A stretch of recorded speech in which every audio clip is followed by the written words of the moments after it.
The night I found out my best friend had stolen my life savings, I didn't scream or cry. I just sat on the edge of my bed, staring at the wall, trying to understand how a single signature could erase 15 years of trust. My name is Michael Cole, and this is the story I never wanted to tell. I met Ryan Keller when we were 19, two broke kids sharing a cramped dorm room and dreaming too loudly about the future.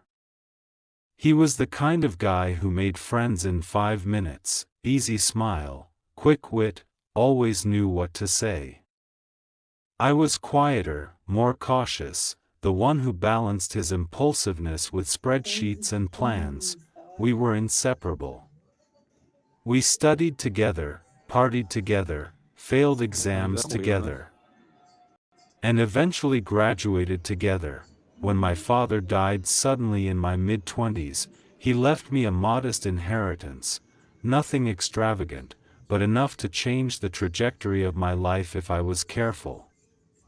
Ryan was the first person I told. "You're set for life, man," he said, clapping me on the back. "We're going to build something big with this." I trusted him completely. A year later, I met Emily. She worked at a small accounting firm downtown.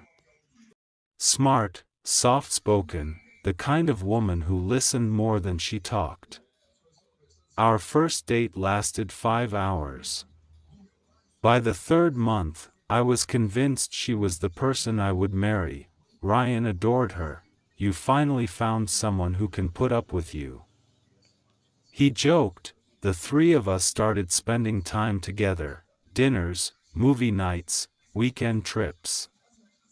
It felt like the beginning of a perfect adult life: love, friendship, and financial stability. That's when Ryan pitched his idea. He wanted to start a property investment company. Small at first, fixing and flipping houses. He had the contacts, he said. The market knowledge. What he lacked was capital. "You're sitting on money that's losing value," he told me. "Let me make it grow." I hesitated. But he had charts, projections, legal documents. He suggested we set up a joint account for the business, with both of us as signatories. Total transparency, he said. I agreed.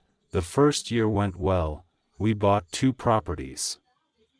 One sold at a profit. The other was rented out. Every month, Ryan sent me reports. Numbers looked solid.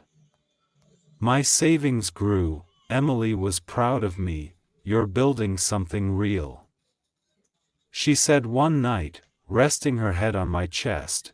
I started thinking about proposing. Then small things began to change.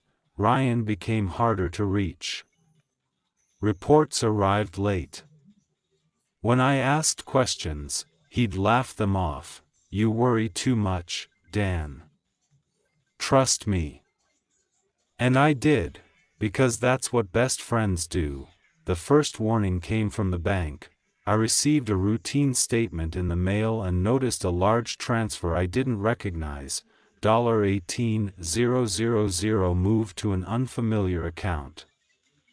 I called Ryan immediately. "Oh, that's just a temporary reallocation," he said. "Short-term liquidity thing. I'll explain later." Later never came. Over the next months, more transfers appeared. Smaller at first, then larger. Each time, Ryan had an explanation: legal fees, contractor advances, emergency investments. Emily told me I was being paranoid. "He's your best friend," she said. "You trust him more than anyone." I wanted to believe that, so I stopped checking. The day my life collapse started like any other. I went to the bank to discuss a mortgage. The advisor typed on her keyboard, frowned, then typed again. "Mr. Moore, she said carefully, "There seems to be an issue with your accounts." She turned the screen toward me. Balance, $3,214. My savings, over $240,000, were gone. I thought it was a mistake. I called Ryan. No answer. I drove to his apartment. Empty. Neighbors said he had moved out weeks earlier. That night, I finally logged into the account myself. Dozens of transfers, shell companies, withdrawals in cash. My best friend had been draining my life savings for nearly a year. I went to the police the next morning. They opened a fraud investigation, and then the real betrayal revealed itself. The detective showed me surveillance photos from the bank. Ryan wasn't alone, Emily was with him, standing beside him, signing documents, helping him withdraw my money. The woman I planned to marry had been part of it. I felt something inside me break that never fully healed. Confrontation came 2 weeks later. Ryan was arrested in another state trying to open accounts under a fake name. Emily was detained at her office. They eventually confessed. The shocking twist, the part one still struggled to accept, was their motive. They weren't desperate. They weren't in debt. They were in love. Ryan and Emily had been secretly together for over a year. They planned to leave the country, start a new life, and use my money to fund it. I wasn't just a victim, I was the bank. The trial took 18 months. Ryan was convicted of fraud, identity theft, and embezzlement. He got 8 years, Emily got 5. The court recovered only a fraction of my money. Most of it was gone forever. I lost my savings. I lost my best friend. I lost the woman I loved, and for a long time, I lost my ability to trust anyone at all. Today, I'm rebuilding. Slower. More careful. Wiser in painful ways. I've learned something that took me too long to understand. Trust is not built on history, it's built on verification.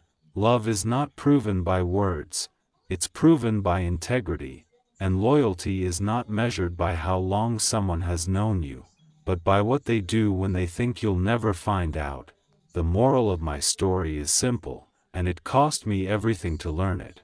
Never confuse familiarity with honesty, and never hand your life savings, and your heart, to someone without protecting both.